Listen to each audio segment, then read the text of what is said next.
epekto ng tsatro sa ating bansa, malaki din po pala ang epekto nito sa bawat individual. At mabuti naman po ang naging epekto nito sa tao.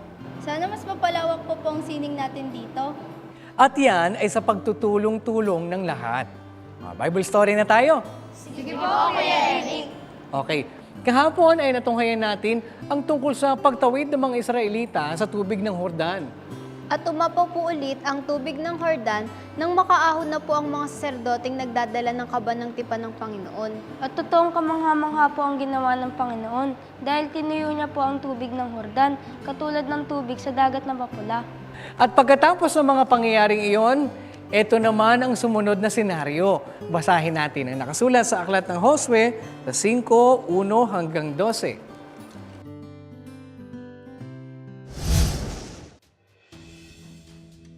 At nangyari, nang mabalitaan ng lahat ng mga hari ng mga Amoreo na nasa dako roon ng Hordan sa dakong kalunuran, at ng lahat ng mga hari ng mga Kananeo na nasa tabi ng dagat, kung paanong tinuyo ng Panginoon ang tubig ng Hordan sa harap ng mga anak ni Israel, hanggang sa kami ay nangakatawid, na nanglumo ang kanilang puso, at sila'y nawalan ng loob dahil sa mga anak ni Israel.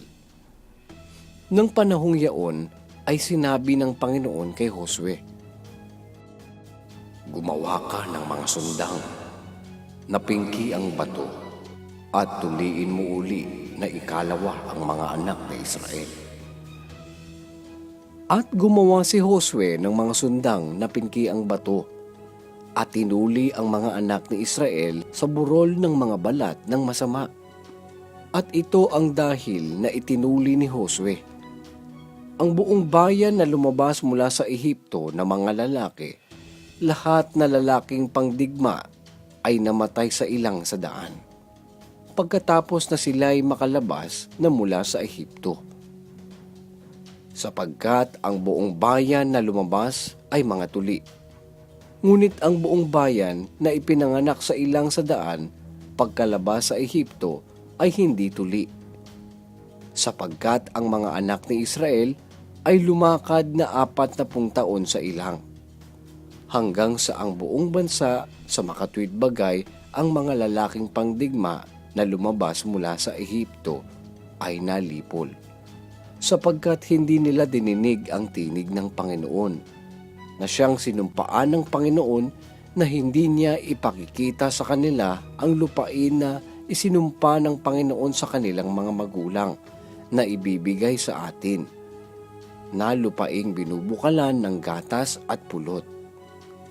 At ang kanilang mga anak na kanyang ibinangong kahalili nila ay pinapagtuli ni Josue, sapagkat mga hindi tuli, sapagkat hindi nila tinuli sila sa daan. At nangyari ng kanilang matuli ang buong bansa, na tumahan sila sa kanilang mga dako sa kampamento hanggang sa sila'y magsigaling. At sinabi ng Panginoon kay Josue, "Sa araw na ito ay inalis ko sa inyo ang pagdusta ng Ehipto." Kaya't ang pangalan ng dakong yaon ay tinawag na Gilgal hanggang sa araw na ito. At ang mga anak ni Israel ay humantong sa Gilgal, at kanilang ipinagdiwang ang Paskwa ng 14 na araw ng buwan sa kinahapunan sa mga kapatagan ng Jericho.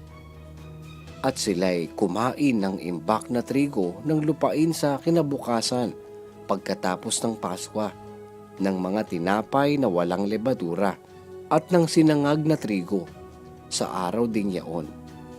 At ang mana ay naglikat ng kinabukasan pagkatapos na sila'y makakain ng imbak na trigo ng lupain.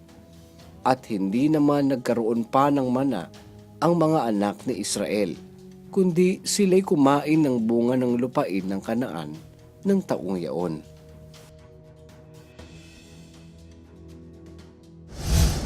Pinanghinaan po pala talaga ng kalooban ng mga hari ng Amoreo dahil nabalitaan po nila na tinuyo po ng Panginoon ang tubig po ng Hordan upang makatawid po ang mga anak ni Israel.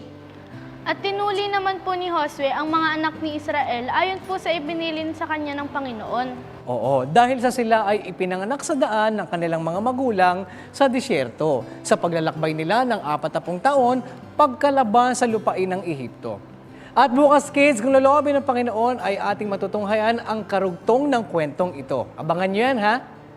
Malaki talaga ang impluwensya at epekto ng theater arts sa maraming tao. Mas lalo nating ma-appreciate ang galing nating mga Pilipino sa sining o arts. At kung ano man ang mga talento na nasa atin, huwag nating kalimutan na ito ay galing sa Diyos at hindi sa ating sarili. Basahin natin ang nakasulat sa Aklat ng Santiago sa 1 at 17. Ang bawat mabuting kaloob at ang bawat sakdal na kaloob ay pawang buhat sa itaas na bumababa mula sa Ama ng mga ilaw na walang pagbabago ni kahit anino man ang pag-iiba. May mga kilala ba kayong mga tanyag na artist sa ating bansa? Bukas, kung loloobin ng Diyos, ipapakilala namin sila sa inyo. Aalamin natin kung ano ang naiambag nila sa larangan ng sining sa ating bansa.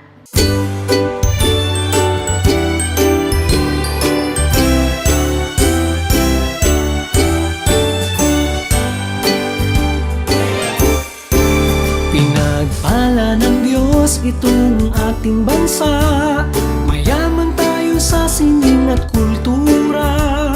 Talinong angkin natin panglinangin upang siya ay luwalhatiin. Ikaw ay Batang artistic, you're so fantastic. Ipakita ang talento mo mula sa langit. Sa pagsayaw at musika, panulat at sinema, sa teatro, pagpinta at arkitektura, ang galing mo sa sining, batang artistic.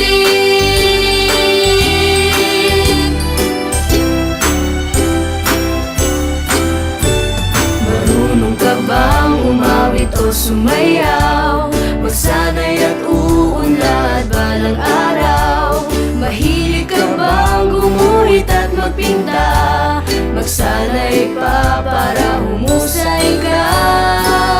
Ikaw ay Batang artistic, you're so fantastic. Ipakita ang talento mo mula sa langit. Sa pagsayaw at musika, panulat at sinema, sa teatro, pagpinta at arkitektura, ang galing mo sa sining, batang artistic. Sa ano pa mang larangan, binigyan ka ng kakayahan. Gamitin lang sa kabutihan. Ikaw ay Batang artistic, you're so fantastic.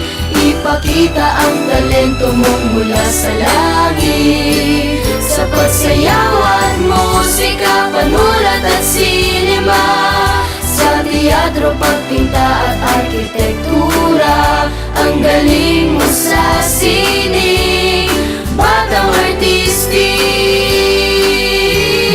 Batang artistic, you're so fantastic. Ipakita ang talento mo mula sa langit. Sa pagsayaw at musika, panulat at sinema, sa teatro, pagpinta at arkitektura, ang galing mo sa sining, batang artistic.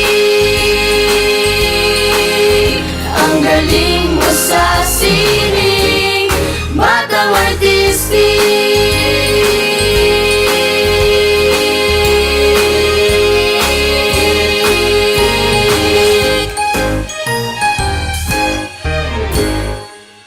Hanggang dito mga bata, bukas God willing ay muli tayong magkita-kita. Dito lang sa nag-iisang Bible School on Air, ang KNC Show! The KNC Show! Will teach us while we grow. Sa tulong ng ating Diyos Ama, isipan ay magliliwanag. The KNC